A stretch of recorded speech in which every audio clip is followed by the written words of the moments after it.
আমাদের বেটা একটা ও সংসারে যে কোনো উপার্জন করতে আমাদের সংসার চলতো দিয়ে না ইন্টার পাস করে ঢাকা দেয়া কলেজে ভর্তি হয়েছে ঢাকা দেয়া কলেজ করে আর বাইরে দর্শক ওভার টাইমে বাইরে একটু কাজকর্ম করিয়ে লেখাপড়া করছে লেখাপড়া টাকা জমে বাড়িতে দিয়ে ফেলছে এটা দিয়ে আমাদের সংসার চলবে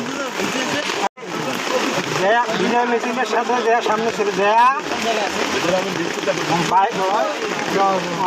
বিজয় মিছিলে অংশগ্রহণ করিয়া বাইবেল থাকি নদীনগর পর্যন্ত যাওয়ার পর গুলি খেয়েছে পিছন থেকে গুলি লাগিয়ে মাথার মাঝখান দিয়ে বাইরে গেছে।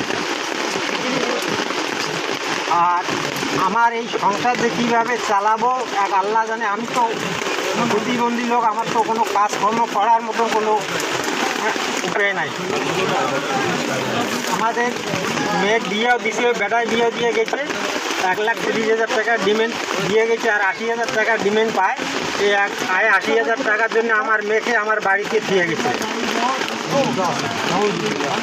এই জন্যে আমি খুব দুঃখিত আপনাদের কাছে। আপনারা আমাদেরকে একটু সহযোগিতা করলে খুব ভালো হইতো।